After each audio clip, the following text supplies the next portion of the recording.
Hi everyone, आज हम लोग कवर करने वाले हैं कंप्लीट एनालिसिस ऑफ पॉलिटी। उसका एनालिसिस भी करेंगे, उसका स्ट्रेटेजी जानेंगे कि कैसे इसको अपने को अप्रोच लेके चलना है और इसका बुक लिस्ट हम लोग डिस्कस करने वाले हैं। जैसे कि हम लोगों ने प्लान बनाया है, जो यूट्यूब बैच चल रहा है उसी के तहत आज हमने को कवर करना है, वो है पॉलिटी। ठीक है, जो CAPF AC 2026 में जिसका एग्जाम होने वाला है उसके लिए एक इम्पॉर्टेंट पॉइंट यहाँ पे होने वाला है। ठीक है, तो सबसे पहले तो हम लोग इसका सिलेबस समझ लेते हैं कि कहाँ से क्वेश्चन आते हैं पॉलिटी में। तो देखो, सबसे अपने को पढ़ना पड़ेगा इसका पॉलिटिकल सिस्टम, ये सिलेबस है। पॉलिटिकल सिस्टम मीन्स क्या पढ़ना है इसमें, जैसे कि बोल सकते हो कि जितना भी थ्योरी टाइप क्वेश्चन आता है, जैसे कि सोशलिज्म के ऊपर हो गया, किसको बोलते हैं सोशलिज्म, है ना, डेमोक्रेटिक, इसका जितना भी मीनिंग है और इससे रिलेटेड चाहे नेशनलिज्म, लिबरलाइजेशन, है ना, तो ये सब जितना रिलेटेड टर्म्स हैं इसको यहाँ पे पॉलिटिकल सिस्टम में पढ़ना है। ठीक है, फिर कॉन्स्टिट्यूशन, कॉन्स्टिट्यूशन से रिलेटेड जो क्वेश्चन आता है, क्वेश्चन डिस्कस करेंगे आगे कि किस टाइप का क्वेश्चन एक्चुअली यूपीएससी पूछ रहे हैं और कौन से डायमेंशन में क्वेश्चन आ रहे हैं, है ना। तो यहाँ पे कॉन्स्टिट्यूशन से रिलेटेड अपने को यहाँ पे पढ़ना है। कैसे, देखो, कॉन्स्टिट्यूशन में जितना उसका शेड्यूल है, उसका पार्ट्स है, जितना भी पार्ट्स हैं, शेड्यूल है ना, उसमें कौन कौन से आर्टिकल हैं और कौन से आर्टिकल में कौन सा बात कहे गए हैं, है ना, कौन सा टर्म वहां पे लिखा हुआ है, ये पूरा कॉन्स्टिट्यूशन में अपने को डील करते हुए चलना है। ठीक है, फिर अंडरस्टैंड करना है इंडियन पॉलिटिकल स्ट्रक्चर, जैसे ऊपर कौन सा है, पार्लियामेंट, स्टेट लेजिस्लेचर, है ना, central government, state government, local government, इससे रिलेटेड जो है पूरे यहाँ पे स्ट्रक्चर में अपने को समझना है। चाहे ब्यूरोक्रेटिक हो, है ना, जैसे कि फाइनेंस कमीशन है तो कौन से पार्ट में है, कौन से शेड्यूल में है, उससे रिलेटेड कितना जो है वो पढ़ना है। ठीक है, सेम कॉन्स्टिट्यूशन के रेस्पेक्ट में अभी जो बताया, उसका सोशल सिस्टम पढ़ना है, फिर पब्लिक एडमिनिस्ट्रेशन पढ़ना है अपने को, है ना। तो ये तो रहा ओवरऑल इसका सिलेबस जो अपने को कवर करते हुए चलना है। ठीक है, वन बाई वन पूरे को हम लोग कवर करेंगे यहाँ पे। ठीक है, फिर उसके बाद देख लेते हैं वेटेज कि कितना एक्चुअली यूपीएससी यहाँ से क्वेश्चन पूछ रहे हैं, है ना, पॉलिटी से। तो पॉलिटी से लगभग 50-60 क्वेश्चन यहाँ पे आ ही जाता है। और यहाँ पे अगर क्वेश्चन के नेचर को देखोगे तो यहाँ पे मॉडरेट से डिफिकल्टी यहाँ पे देखने को मिलता है अपने को। ठीक है, याद रखना है मॉडरेट से डिफिकल्टी क्वेश्चन रहता है। कई क्वेश्चन ऐसे होता है जो एकदम इजी होता है, बिल्कुल इजी लेवल में होता है। ठीक है, तो इजी है तो उसको तो कर लोगे, लेकिन जो मार्क्स बनेगा वो कहाँ से फेस होता है, जब आप लोग मॉडरेट से डिफिकल्टी लेवल वाले क्वेश्चन करते हो। क्योंकि इजी लेवल वाले क्वेश्चन तो सब लोग कर रहे हैं ना, तो अपने को क्या एक्स्ट्रा करना है, क्या ऐसे एक्स्ट्रा करना है जिससे मेरिट में आ जाए, जिससे सिलेक्शन हो जाए। ठीक है, समझ आ रहा है लॉजिक। तो इजी सब कर रहे हैं, अपने को जो मेन फोकस करना है वो है डिफिकल्टी क्वेश्चन में और मॉडरेट क्वेश्चन में। और जो क्वेश्चन कुछ ज्यादा ही डिफिकल्टी है उसमें अपने को ध्यान नहीं देना है, वो नेगेटिव मार्किंग की तरफ लेके चलता है ना। तो ये कुछ कुछ स्ट्रेटेजी है जो अपने को बना के चलना है। ठीक है, क्लियर है इतना। अब इसका क्या है, बुक लिस्ट डिस्कस कर लेते हैं, है ना। तो यहाँ पे दो टाइप के स्टूडेंट्स यहाँ पे हो सकते हैं। ठीक है, दो टाइप के स्टूडेंट हो सकते हैं, कौन कौन से, एक तो बिगनर होगा, है ना, एक क्या है, एक होगा जो बिल्कुल बिगनर है, वो शुरू से स्टार्ट करना चाहता है इसको। ठीक है, एक होता है क्या है जो पहले से स्टार्ट कर चुके हैं। ठीक है, जो पहले से स्टार्ट कर चुके हैं उस सेकेंड नंबर में। तो देखिए, जो बिगनर है उसके लिए अगर क्या पढ़ना है वो बोलो, तो सबसे पहले इसको स्टार्ट करना चाहिए एनसीईआरटी बुक से।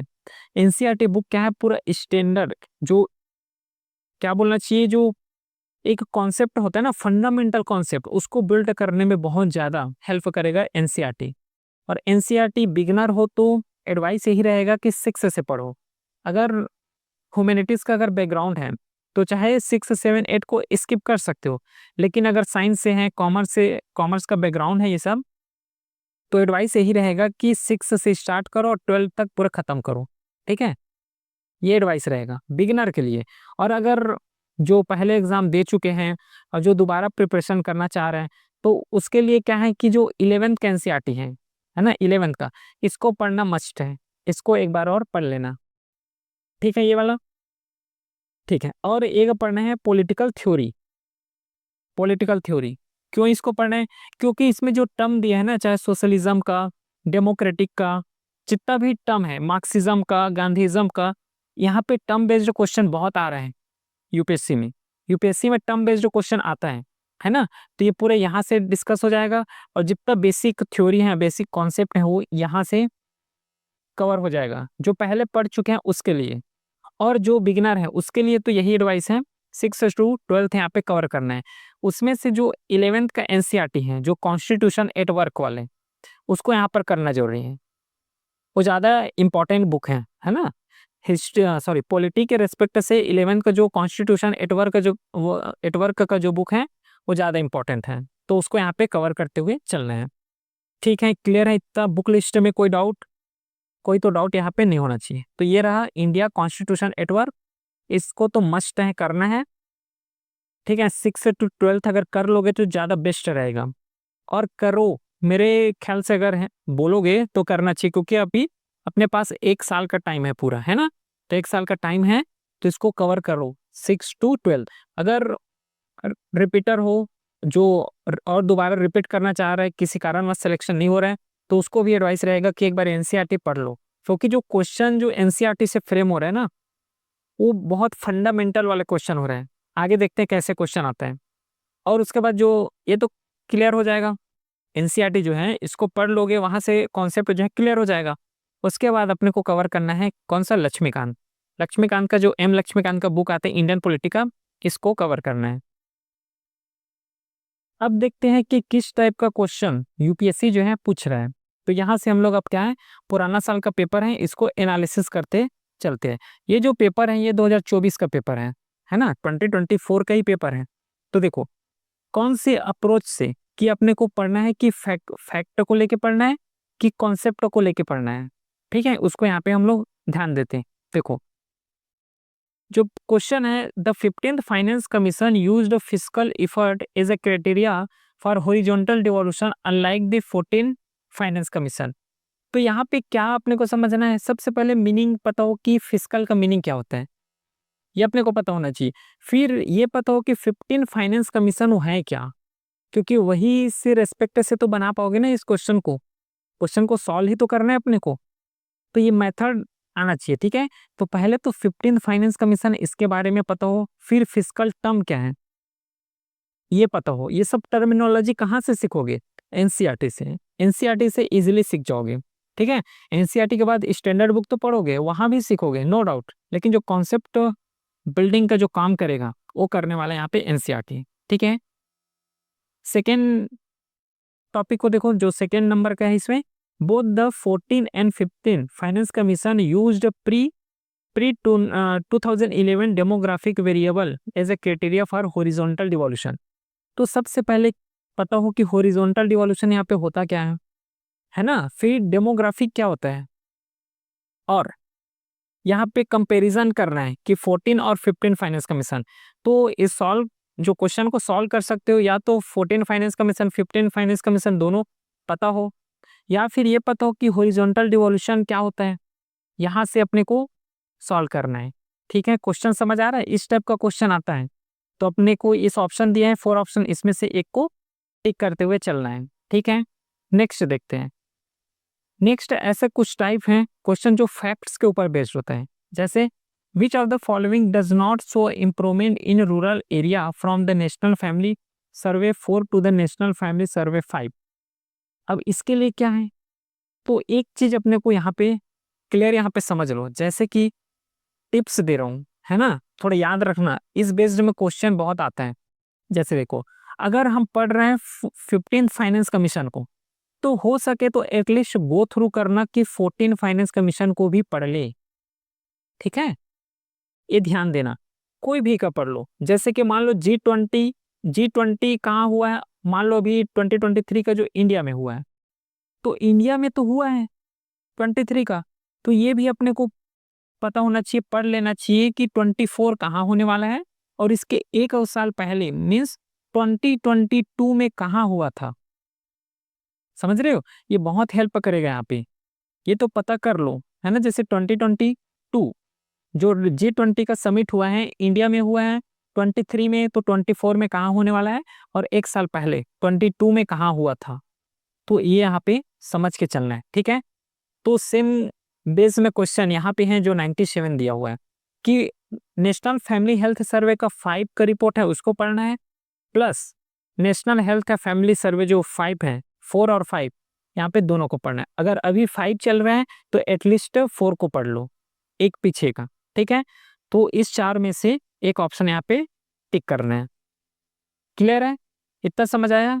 चलो अगला क्वेश्चन देखते हैं जो 99 है। In a recent year which among the following is a source of demand in the Indian economy in the descending order. तो ये क्या है, ये इकोनॉमिक का है ना, इकोनॉमी वाला है तो इसको अभी रहने देते हैं, इकोनॉमी से रिलेटेड अभी नहीं पढ़ना है। ये देखो 92 क्वेश्चन करते हैं। तो 92 क्वेश्चन में जो आया है ये कमिटी के ऊपर बेस्ड है, ठीक है। एक क्वेश्चन आता है कि कोई भी जो कमिटी है, ठीक है, कोई भी जो कमिटी है इसका रिकमेंडेशन क्या था, ठीक है। रिकमेंडेशन से क्वेश्चन आता है, जैसे कि यहाँ पे कोठारी कमीशन है तो इसका क्या रिकमेंडेशन था, पीसी होटा कमीशन है तो इसका क्या रिकमेंडेशन है। क्लियर है, समझ आ रहा है? और एक चीज और यहाँ पे ये ध्यान देना, ये कमिटी में कौन कौन मेंबर थे, अगर हो सके तो इसको भी ट्राई करना कि रिमेंबर हो जाए, या फिर जो उसका चेयरमैन है उसको याद रखने का ट्राई करना है, ठीक है।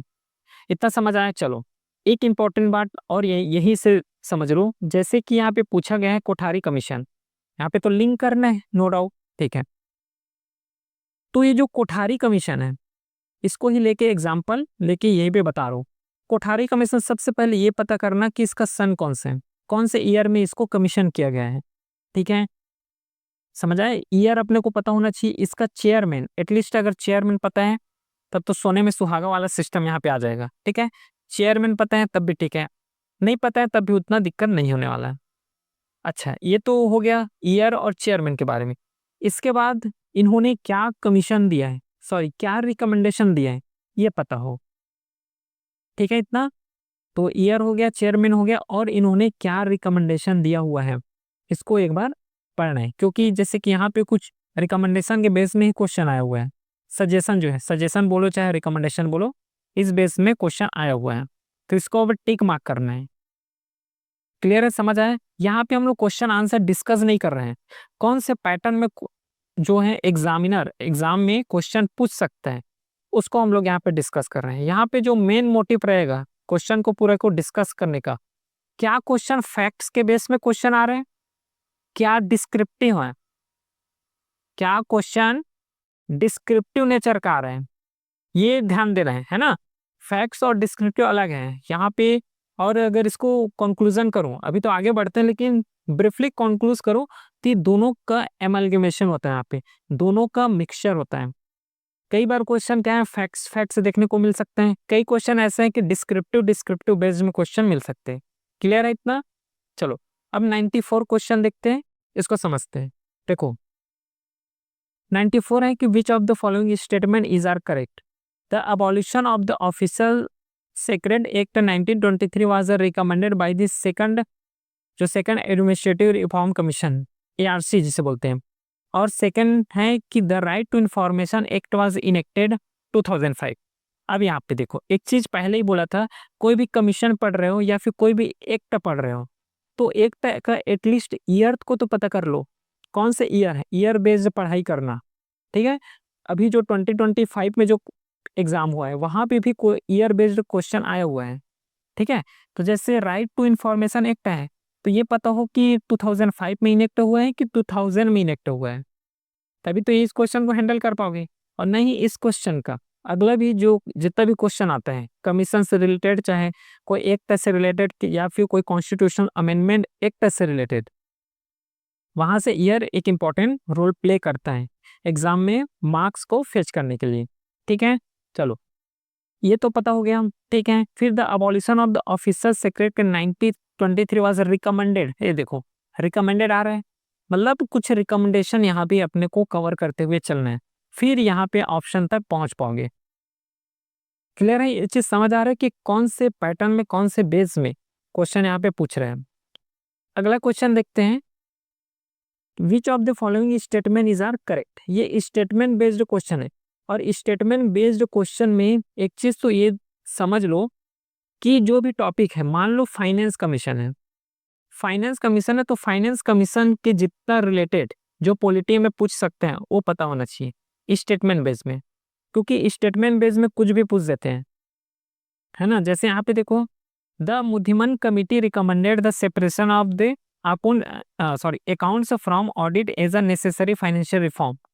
देखो यहाँ पे ये भी रिकमेंडेशन की ही बात कर रहे हैं। Indian institute of public administration was set up on the line recommended by, इन्होंने रिकमेंड किया है। अब बताओ ये सही है कि गलत, तो रिकमेंडेशन बेस यहाँ पे भी क्वेश्चन आ रहा है ना। क्लियर है? चलो आगे बढ़ते हैं। इस क्वेश्चन को समझना है कि कौन से टाइप के ये पैटर्न यहाँ पे बन रहे हैं। ठीक है, अगला क्वेश्चन देखते हैं हम 91 को।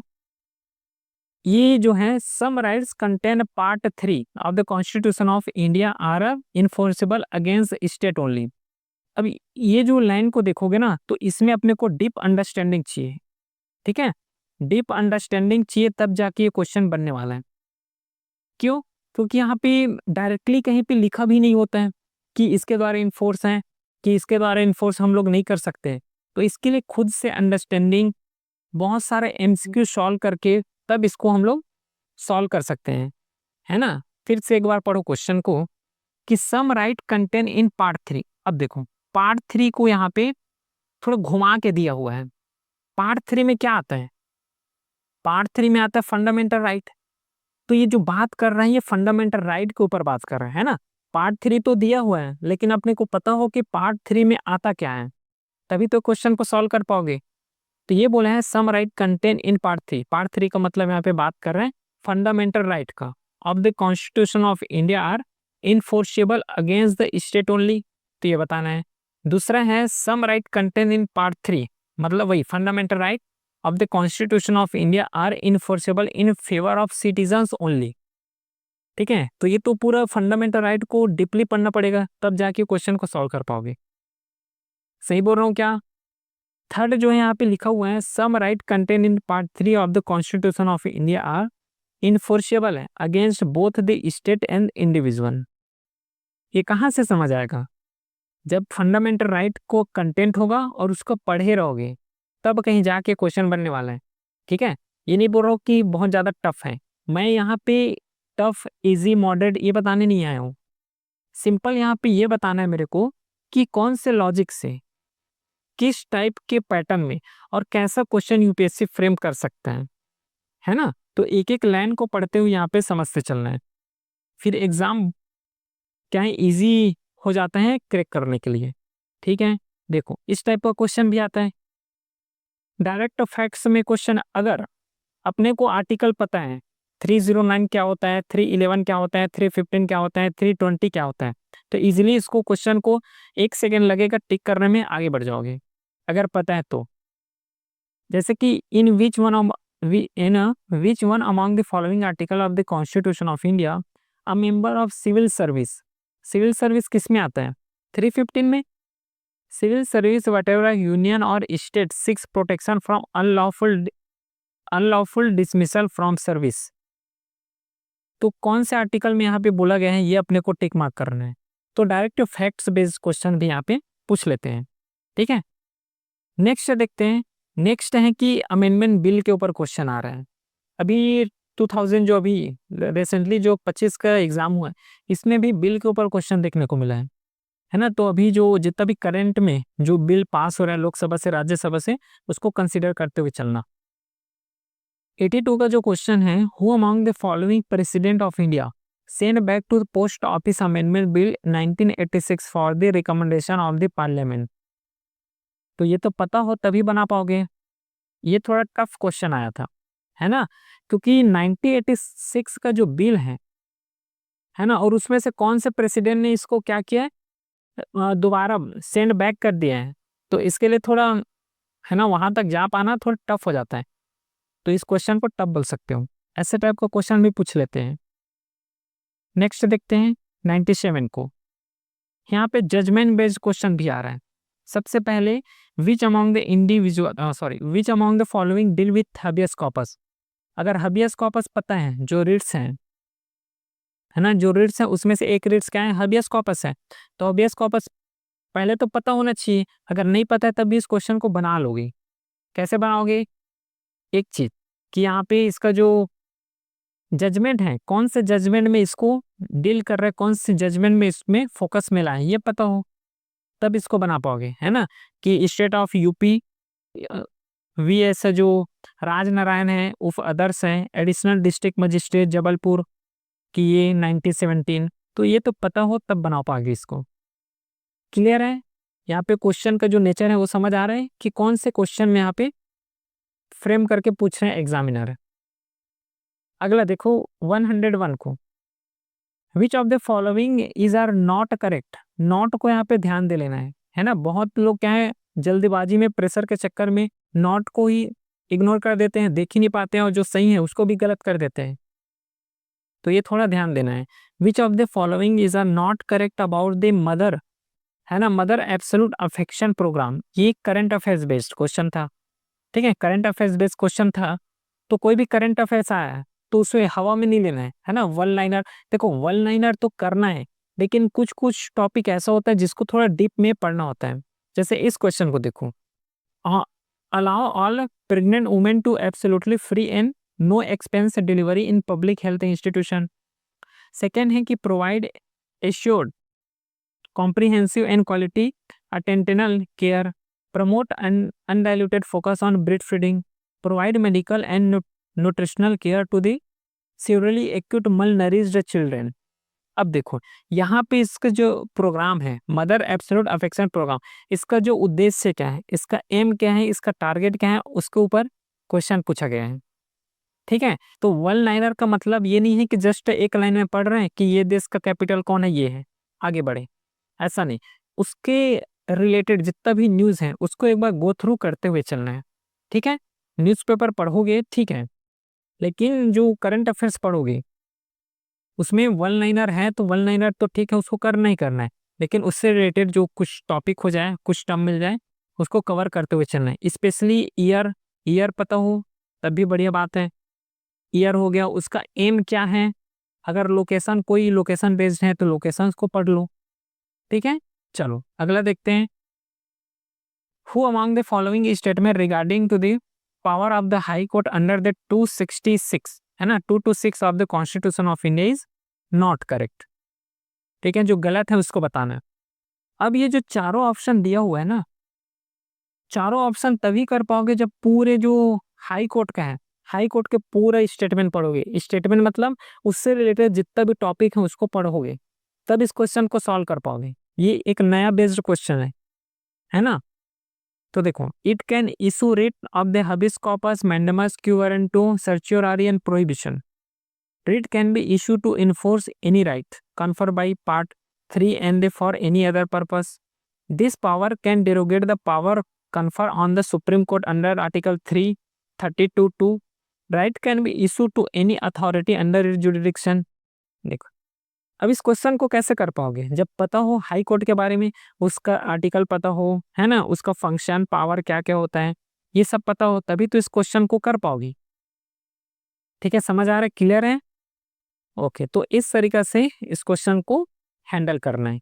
बोलने का मतलब यहाँ पे ये है कि जो पढ़ोगे हाई कोर्ट का तो उसका जितना भी रिलेटेड प्रोविजन है उसको पढ़ोगे, न केवल हाई कोर्ट का, जितना भी कॉन्स्टिट्यूशनल बॉडी है चाहे नॉन कॉन्स्टिट्यूशनल बॉडी है उसको पढ़ोगे, तब भी यही पढ़ते हुए चलना है अपने को। मतलब ऊपर ऊपर अपने को नहीं पढ़ना है, थोड़ा डीप अंडरस्टैंडिंग होना चाहिए सब्जेक्ट को लेके। ठीक है, who among the following is not correct. अब इस क्वेश्चन को कैसे कि बैंकिंग से रिलेटेड, मतलब यहाँ पे जो यूनियन है, यूनियन लिस्ट क्या होता है ये भी पता हो, स्टेट लिस्ट में क्या है, कंकरेंट लिस्ट में क्या है ये पता हो। तो कई जो क्वेश्चन ऐसे फ्रेम होते हैं जो डिफरेंस डायमेंशन को कवर करते हैं। कैसे? एक स्टेटमेंट में क्या बोलेगा, फाइनेंस कमीशन के बारे में बोल दिया, दूसरे स्टेटमेंट में ये बोल दिया कि पार्लियामेंट के बारे में स्टेटमेंट दे रहे हैं, तीसरा जो है स्टेट लेजिस्लेचर के बारे में स्टेटमेंट दे रहे हैं। तो इस टाइप का क्वेश्चन जो है ना अक्सर पूछ लिए जाते हैं यूपीएससी में। ठीक है, तो यहाँ पे देखते हैं legislature on criminal law bearing exception such subject जो है अंडर कंकरेंट लिस्ट में है। तो ये क्या होता है, ये पढ़ेंगे, टेंशन इसका नहीं लेना है कि कंकरेंट लिस्ट क्या है, स्टेट लिस्ट क्या है है ना, यूनियन लिस्ट क्या है, ये सब पढ़ेंगे। जैसे कि यूनियन लिस्ट जो है सेंट्रल रूल कर सकता है, इसमें जितना भी इसके अंदर जो यूनियन लिस्ट में जितना भी सब्जेक्ट होगा ना, उसके रिलेटेड जो है जो नियम कानून बनाएगा वो सेंट्रल गवर्नमेंट बना सकता है। सेम कॉन्सेप्ट आता है स्टेट में, जो स्टेट लिस्ट के अंदर जितना भी टॉपिक है वो स्टेट गवर्नमेंट बनाएगा। कंकरेंट लिस्ट के टॉपिक जो है इसमें से सेंट्रल भी बना सकता है प्लस स्टेट जो गवर्नमेंट है, ये दोनों मिलकर यहाँ पे बना सकते हैं। अब यहाँ पे एक एक्सेप्शन ये आता है कि कुछ सर्कमस्टेंसेस ऐसे हैं जिसमें से सेंट्रल गवर्नमेंट स्टेट गवर्नमेंट के नियम कानून है उसमें भी, जो स्टेट गवर्नमेंट के सब्जेक्ट हैं उसमें भी नियम कानून बना लेते हैं सेंट्रल गवर्नमेंट। तो ये एक्सेप्शन है, तो ये पता होना चाहिए। और एक्सेप्शन में अधिकतर क्वेश्चन बन जाते हैं और बहुत लोग इसी में फंस जाते हैं, है ना। तो इतना थोड़ा डीप जाके पढ़ना है। तो जैसे कि हवा में पढ़ने का तरीका क्या होता है, यही पढ़ रहे बस, स्टेट गवर्नमेंट में स्टेट सब्जेक्ट बनाता है, सेंट्रल गवर्नमेंट में सेंट्रल बना रहे हैं, कंकरेंट में बस कंकरेंट बना रहे हैं, है ना। तो ये जो है दूसरा डायमेंशन होगा, ये यूपीएससी लेवल का तैयारी नहीं है ना। जो सीएपीएफ का प्रिपेयर कर रहे हो, जिस टाइप के क्वेश्चन आ रहे हैं, है ना, जैसे 2025 का ही एग्जाम का ही क्वेश्चन ले लो, तो जिस टाइप का क्वेश्चन बन रहे हैं ऐसे हवा में एकदम ऊपरी ऊपर तौर में पढ़ रहे हो, ऐसे यहाँ पे चलने वाला नहीं है। थोड़ा लेवल बढ़ा के अपने को कवर करना है यहाँ पे। क्लियर है, समझ आया। तो ये तो रहा जितना भी सिलेबस जो एनालिसिस किए हैं, ट्रेंड कैसा आ रहे हैं, उसका क्या स्ट्रेटेजी हो सकता है ना। अगर थोड़ा स्ट्रेटेजी के ऊपर अगर बात किया जाए तो स्ट्रेटेजी वही रहेगा कि पहले तो एनसीईआरटी जो है कॉन्सेप्ट बिल्डिंग, बोलने का मतलब है कि कॉन्सेप्ट बिल्डिंग में ज़्यादा ध्यान देना है अपने को। जितना हो सके उतना कॉन्सेप्ट को बिल्ड कर लो अभी से, है ना, अभी से करना स्टार्ट कर दो। क्यों? क्योंकि 26 में एग्जाम है। अगर सीधे तरीके से अगर तैयारी करोगे ना तो 1 साल भी कम पड़ जाए, ऐसा है। और अपने पास बोलोगे तो पर्याप्त टाइम भी है ना, जिससे हम लोग कॉन्सेप्ट को बिल्ड करने में ज़्यादा ध्यान दे सकते हैं। ठीक है, तो कॉन्सेप्ट को पहले बिल्ड करो, उसके बाद स्टैंडर्ड बुक को पढ़ो।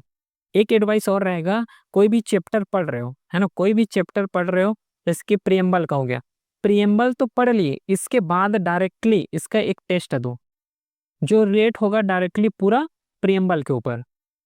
ऐसा हम लोग कराएंगे। यूट्यूब जो बैच है इसमें यही मेथड चलेगा कि पहले लेक्चर होगा, उसके बाद टेलीग्राम चैनल ये है, इसको ज्वाइन कर लेना।